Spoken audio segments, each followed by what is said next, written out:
ലോകം ഇന്ന് വിനാശത്തിന്റെ നിഴലിലാണ്. സമാധാനത്തിന്റെ വെള്ളരിപ്രാവുകൾ പറന്നിരുന്ന ആകാശത്ത് ഇന്ന് യുദ്ധവിമാനങ്ങളുടെയും മിസൈലുകളുടെയും ഗർജനം മാത്രമായി ബാക്കി നിൽക്കുന്നു.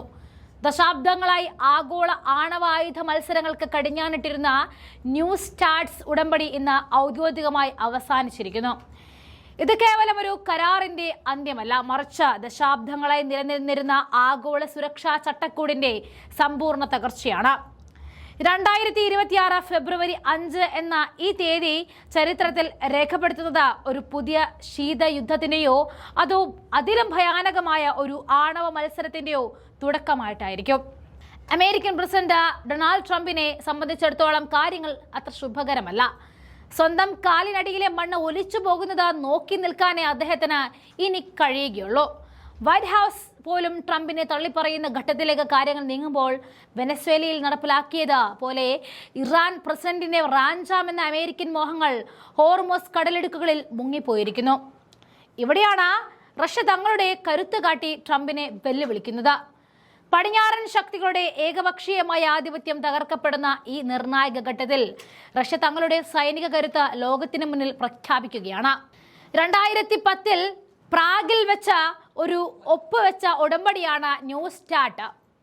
അത് അമേരിക്കയ്ക്കും റഷ്യയ്ക്കും വിന്യസിക്കാവുന്ന തന്ത്രപരമായ ആണവ പോർ മുനകളുടെ എണ്ണം 1550 ആക്കി പരിമിതപ്പെടുത്തിയിരുന്നു.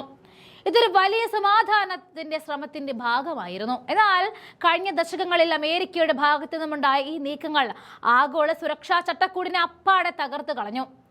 INS ഉടമ്പടി, ഓപ്പൺ സ്കൈസ് ഉടമ്പടി തുടങ്ങിയ സമാധാന കരാറുകളിൽ നിന്നും അമേരിക്ക ഏകപക്ഷീയമായി പിന്മാറിയത് വലിയ പ്രത്യാഘാതങ്ങളാണ് ഉണ്ടാക്കിയത്. കരാർ അവസാനിച്ചാൽ അവസാനിക്കട്ടെ, ഞങ്ങൾ ഇതിലും മികച്ച ഒന്ന് നിർമ്മിക്കും. ഇത് അമേരിക്കൻ പ്രസിഡന്റിന്റെ നിലപാട് ആഗോളതലത്തിൽ തന്നെ വലിയ വിമർശനങ്ങൾക്ക് വഴിവെക്കാൻ കാരണമായി. റഷ്യൻ പ്രസിഡന്റ് വ്ളാഡിമിർ പുടിന്റെ ഭരണകൂടം ഇന്ന് വളരെ വ്യക്തമായ നിലപാടാണ് സ്വീകരിച്ചിരിക്കുന്നത്. പഴയ കരാറുകളുടെ ബാധ്യതകൾ ഇനി തങ്ങളെ തളച്ചിടില്ല എന്നും പുതിയ ഭീഷണികളെ നേരിടാൻ റഷ്യ സജ്ജമാണെന്നും ക്രെംലിൻ പ്രഖ്യാപിച്ചു കഴിഞ്ഞു. അമേരിക്കയുടെ പക്കലുള്ള ഗോൾഡൻ ഡോം പോലെയുള്ള മിസൈൽ പ്രതിരോധ പദ്ധതികൾ തങ്ങളുടെ ആണവ പ്രതിരോധത്തെ ദുർബലപ്പെടുത്തുമോ എന്ന സംശയം നിലനിൽക്കുന്നുണ്ടെങ്കിലും ഇതിനെ മറികടക്കാൻ റഷ്യ വികസിപ്പിച്ചെടുത്ത അത്യാധുനിക അജേയമായ ആയുധങ്ങൾ ലോകത്തെ തന്നെ അത്ഭുതപ്പെടുത്തുന്നതാണ്. അമേരിക്കയുടെ പ്രതിരോധ കവചങ്ങളെ നിഷ്പ്രഭമാക്കുന്ന സിർക്കോൺ ഹൈപ്പർസോണിക് മിസൈലുകളും ഭൂഖണ്ഡങ്ങൾ താണ്ടി ലക്ഷ്യസ്ഥാനത്ത് പതിക്കുന്ന സാർമറ്റ് എന്ന വിനാശകാരിയും ശതാബ്ദി വേഗത്തിൽ സഞ്ചരിക്കുന്ന ആം ഗാർഡ് ഹൈപ്പർസോണിക് ഗ്ലൈഡ് വാഹനങ്ങളും റഷ്യയുടെ കരുത്ത് 10 ഇരട്ടിയാക്കുന്നു. ഇവയുടെ ലക്ഷ്യം ആക്രമണമല്ല, മറിച്ച് റഷ്യ ആക്രമിക്കാൻ മുതിരുന്ന ഏതൊരു ശക്തിയെയും തടയുക എന്നതാണ്. ഈ പുതിയ ആയുധ മത്സരം ലോക സമ്പദ് വ്യവസ്ഥയിലും ആഘാതങ്ങൾ സൃഷ്ടിക്കുന്നുണ്ട്. വൻ ശക്തികൾ തങ്ങളുടെ ബജറ്റിന്റെ വലിയൊരു വിഹിതം പ്രതിരോധ മേഖലയിലേക്ക് മാറ്റുമ്പോൾ അത് സാമൂഹിക ക്ഷേമ പദ്ധതികളെ ദോഷകരമായി ബാധിക്കുന്നു. റഷ്യയുടെ മിസൈലുകളെ നേരിടാൻ അമേരിക്കയും നാറ്റോയും ബില്യൺ കണക്കിന് ഡോളർ മുടക്കുമ്പോൾ ആഗോളതലത്തിൽ പണപ്പെരുപ്പം വർദ്ധിക്കാനും സാധ്യതയുണ്ട്. സൈനിക കാര്യത്തിനൊപ്പം റഷ്യയുടെ തന്ത്രപരമായ നീക്കങ്ങളും ലോകരാഷ്ട്രീയത്തിൽ നിർണായകമാണ്. ആർട്ടിക് മേഖലയിൽ റഷ്യ വർദ്ധിപ്പിച്ചിരുന്ന സൈനിക സാന്നിധ്യം ഭാവിയിലെ ആഗോള വ്യാപാര പാതകളിൽ റഷ്യ ഉണ്ടാക്കുന്ന അനിഷേധ്യമായ മേധാവിത്വം വ്യക്തമാക്കുന്നു. മഞ്ഞുരുകുന്നതിലൂടെ തുറക്കപ്പെടുന്ന നോർത്തേൺ സീ റൂട്ട് ലോകത്തെ ഏറ്റവും പ്രധാനപ്പെട്ട ചരക്ക് ഗതാഗത പാതയായി മാറാൻ പോകുകയാണ്. ഇത് മുൻകൂട്ടി കണ്ട് ആർട്ടിക് പ്രദേശത്ത് റഷ്യ തങ്ങളുടെ അത്യാധുനിക താവളങ്ങളും മിസൈൽ പ്രതിരോധ സംവിധാനങ്ങളും ഐസ് ബ്രേക്കർ കപ്പലുകളും വിന്യസിപ്പിച്ചു കഴിഞ്ഞു.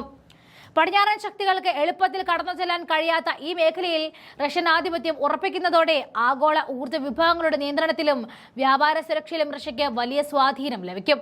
സെമി കണ്ടക്ടറുകൾ, അപൂർവ ധാതുക്കൾ തുടങ്ങിയ നിർണായക വസ്തുക്കൾ ആയുധ നിർമ്മാണത്തിനായി മാറ്റിവെക്കുന്നത് സിവിലിയൻ വിപണിയിൽ ക്ഷാമമുണ്ടാക്കുകയും ഇലക്ട്രോണിക്സ് മേഖലകളെ തളർത്തുകയും ചെയ്യും.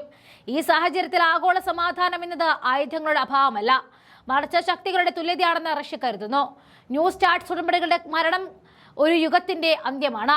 അമേരിക്കയുടെ ഏകപക്ഷീയമായ ആധിപത്യം തകർക്കപ്പെടുന്നതും റഷ്യ ഒരു നിർണായക സൈനിക ശക്തിയായിട്ട് വീണ്ടും ഉദയം ചെയ്യുന്നതും വരും ദശകങ്ങളിലെ ചരിത്രത്തെ തന്നെ മാറ്റിമറിക്കും.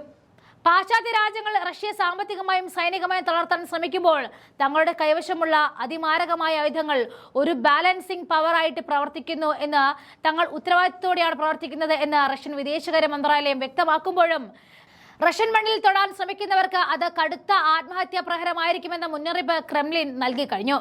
ട്രംപിന്റെയും അമേരിക്കയുടെയും കണക്കുകൂട്ടലുകൾ തെറ്റിച്ചുകൊണ്ട് റഷ്യൻ കരുത്ത് ഇന്ന് ആഗോള രാഷ്ട്രീയത്തിലെ യാഥാർത്ഥ്യമായിട്ട് മാറിക്കഴിഞ്ഞിരിക്കുന്നു. ലോകം ഇന്ന് ഒരു പുതിയ വഴിത്തിരിവിലാണ്. ഇനി തീരുമാനങ്ങൾ എടുക്കുന്നത് ചർച്ചകളല്ല, മറിച്ച് ആയുധങ്ങളുടെ ശക്തി കൊണ്ടായിരിക്കും.